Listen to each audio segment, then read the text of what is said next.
কয়েকজন হাফেজ আলহামদুলিল্লাহ পাগড়ি নেবে কিয়ামতের দিন যে কোরআন পড়ে এবং কোরআন অনুযায়ী আমল করে, কোরআন হেফজ করে, কোরআন অনুযায়ী আমল করে, এইরকম একজন হাফেজ কোরআন কম করে হলেও 10 জন ব্যক্তিকে সুপারিশ করে জান্নাতে নিয়ে যেতে পারবে। কুল্লুহুম কাদ ওয়াজাবাত লাহুন নার, যাদের উপর জাহান্নামের আগুন ওয়াজিব হয়ে গেছে।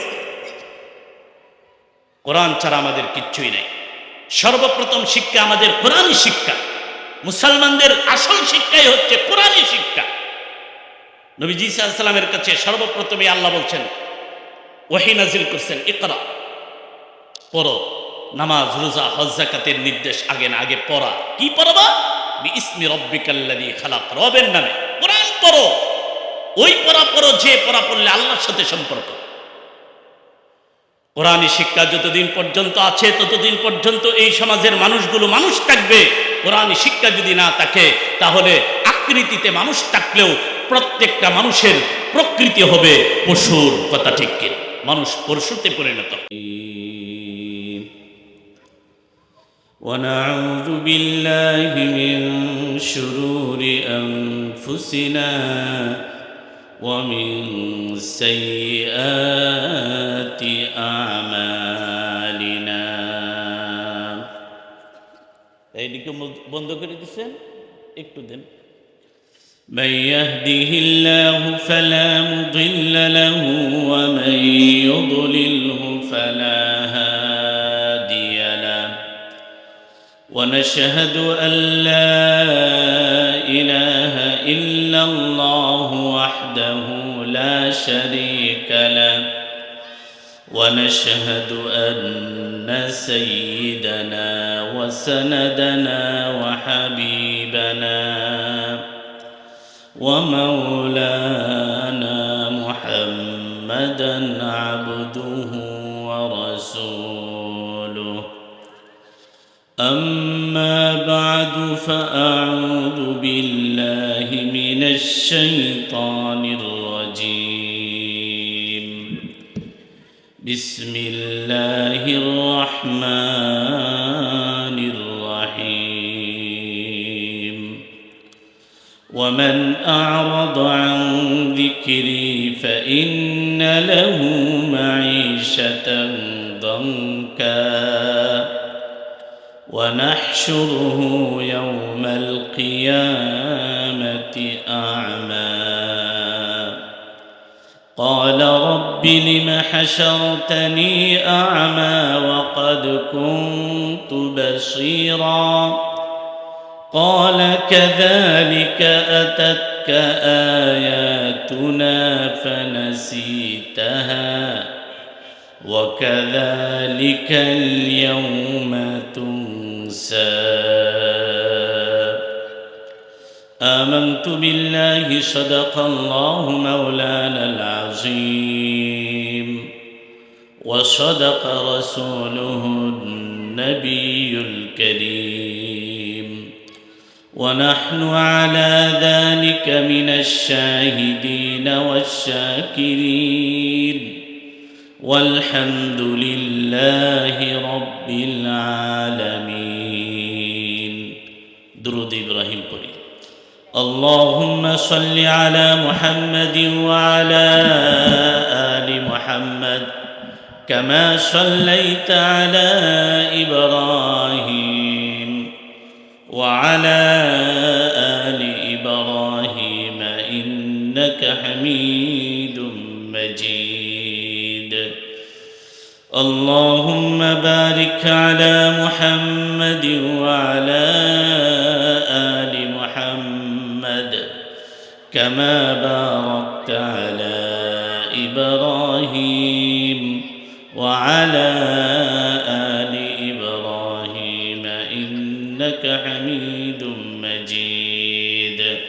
بلغ العلا بكماله كشف الدجى بجماله حسنت جميع خصاله.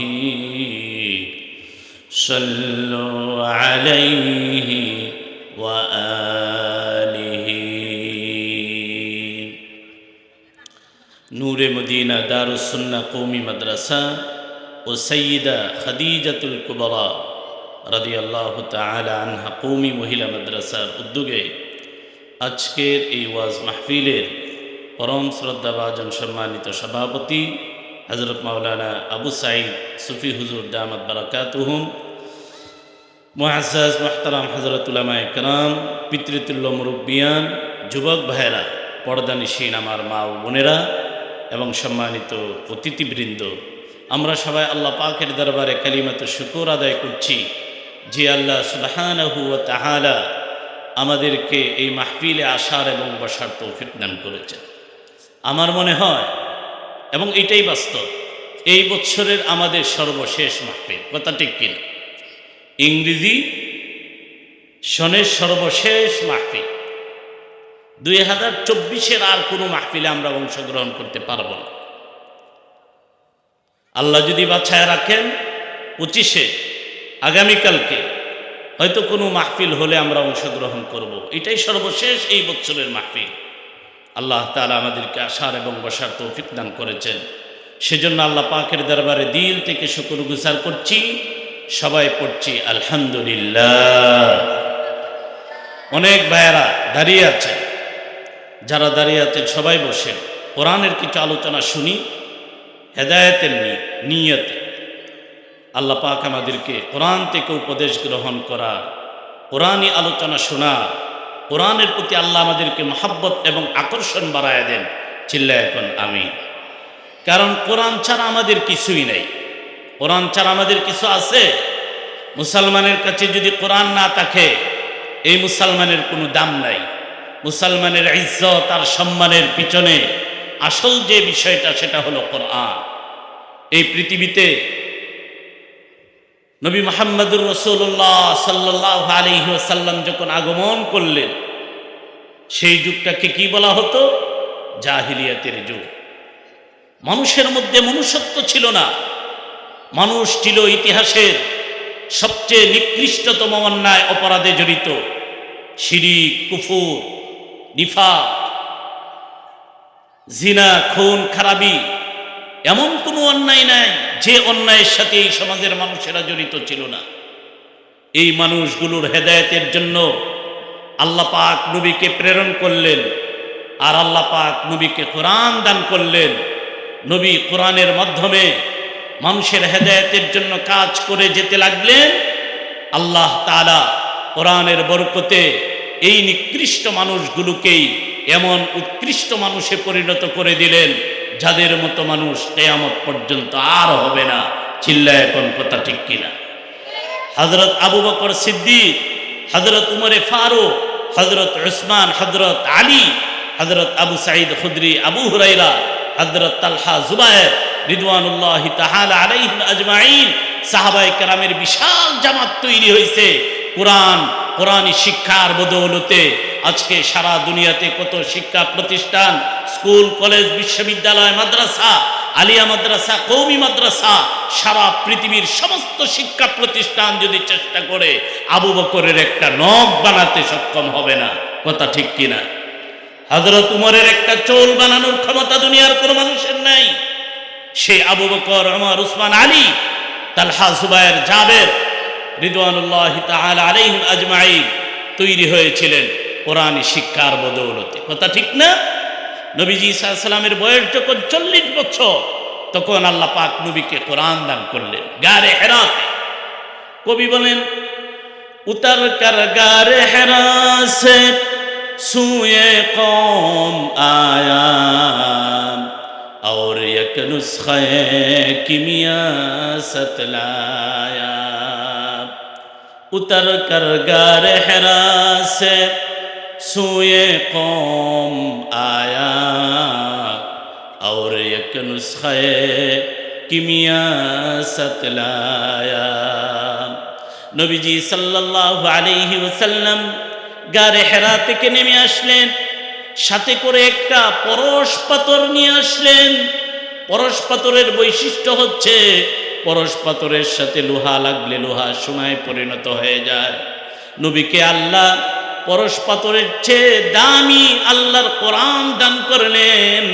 কোরআন নিয়া নবীজি আসলেন। কোরআনের সংস্পর্শে এসে নিকৃষ্ট মানুষগুলো সর্ব উৎকৃষ্ট মানুষে পরিণত হয়ে গেছে। সুবহানাল্লাহ। হযরত উমর ফারুক রাদিয়াল্লাহু তাআলা আনহু, যার নাম ১৫০০ বছরের ভিতরে, যার নাম পৃথিবী থেকে বিলুপ্ত হয় নাই, কিয়ামত পর্যন্ত যতদিন পৃথিবী আছে আবু বকরের নাম থাকবে, উমরের নাম থাকবে, উসমান আলীর নাম থাকবে, সাহাবায়ে কেরামের নাম থাকবে।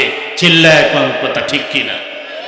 আচ্ছা বলেন, এই ১৫০০ বছরের ভিতরে কত মানুষ গত হয়ে গেছে যাদের নাম ছিল উমর? ১৫০০ বছরের ভিতরে কত মানুষ গেছে না যাদের নাম উমর? ইসলামের আগেও অনেক মানুষের নাম ছিল উমর। এই দুনিয়ার ইতিহাসে